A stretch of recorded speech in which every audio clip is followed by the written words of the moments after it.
વારંવાર ગટર ઉભરાવાની ઘટનાથી ત્રાહિમામ પોકારી ઉઠેલા ગિરિરાજ સોસાયટીના રહીશોએ પાલિકા કચેરી ખાતે મોરચો માંડી ઉગ્ર રજૂઆત કરી હતી। નવસારી મહાનગરપાલિકા બન્યા બાદ પણ ઉભરાતી ગટરો, રસ્તાઓ તેમજ દૂષિત પાણી આવવાની ઘટનાઓ અંગેની ફરિયાદોનું કોઈ ચોક્કસ નિરાકરણ આવ્યું નથી।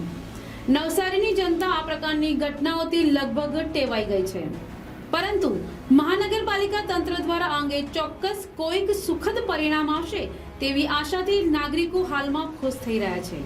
ત્યારે નવસારી શહેરની મધ્યમાં આવેલી ગિરિરાજ સોસાયટીના રહીશો છેલ્લા 15 વર્ષથી ઉભરાતી સમસ્યાથી ત્રાહિમામ પોકારી ઉઠ્યા છે અને અવારનવાર ડ્રેનેજ વિભાગને આ અંગે ફરિયાદો પણ કરે છે।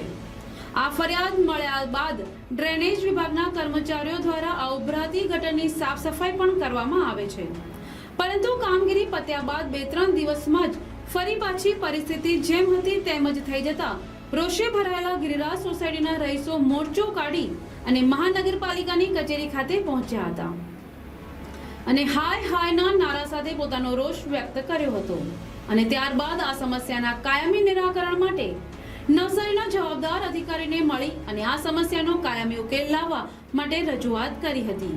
ગિરિરાજ ટોકીજ પાછળ જયશ્રી એપાર્ટમેન્ટ અને ગિરિરાજ એપાર્ટમેન્ટની સમસ્યા લઈને અમે માણસો અત્યારે 50 જણા માણસો આવ્યા છે। અમારી સમસ્યા સાહેબ એવી છે કે 15 વર્ષથી અમે લેખિતમાં અને મૌખિકમાં સમસ્યા અહીંયા બતાવતા રહ્યા છે, પણ કોઈ અમારો નિવારણ થયો નથી। અત્યારે અમારી પોઝિશન પાકિસ્તાન કરતાં પણ ખરાબ પોઝિશન છે। ગટર જેવું કાંઈ છે જ નહીં, ડ્રેનેજ જેવું કાંઈ છે જ નહીં, બધું પાણી ઉપરથી જતું જાય છે। વારંવાર રજૂઆત કરી છે તો કોઈ હવે તો રિપેરિંગ કરવાવાળા બી કંટાળી ગયા છે। જે પેલા મજૂર આવે એને અમે 200-400 રૂપિયા આપીને જેમ તેમ કરીને ચલાવતા હતા, અત્યારે તો એ બી લોકો કંટાળી ગયા છે અમારાથી। અને આ લોકો અમને ભિખારીની જેમ વાંથી મોકલા રાખે છે, કોઈ રજૂઆત સાંભળવા બી તૈયાર નથી। 15 વર્ષમાં કદાચ 40 વખત રજૂઆત કરી છે, લેખિતમાં મૌખિકમાં બધી રીતે, પણ શાસન પ્રશાસન બિલકુલ નિષ્ક્રિય છે આ બાબતમાં। અત્યારે કોઈ સાંભળતું નથી। વાં મોકલી તો વાં જાવ, વાં મોકલે તો આ મારી ફરજ નથી, ઓની ફરજ આવે, અને જ્યાં મોકલે ત્યાં હાજર ન હોય કોઈ। તો અમારે આ બધા શું, અને હું મારે જવાબ દેવાનો? આ બધાને હું લઈને આવ્યો, આ બધા જવાબદાર વ્યક્તિ છે, એને ઘરે છોકરા ભણે છે, ટિફિન કરવાના છે, પ્રસંગ જેવું કાંઈ રહ્યું જ નથી અમારે ત્યાં। પોઝિશન જો ને તો પાકિસ્તાન આપણે એમ થાય કે આના કરતાં પાકિસ્તાન ખરેખર સારું હોય છે। ગિરિરાજ એપાર્ટમેન્ટમાં અમે રહીએ છીએ। અમારી સમસ્યા ભાઈએ કીધી તે પ્રમાણે પાણીની છે। અત્યારે અમારે હોળી જેવો પ્રસંગ પણ થયો નથી, એટલે કેટલા વર્ષોથી અમે અમારા પ્રસંગને પણ અધૂરા છોડીએ છીએ।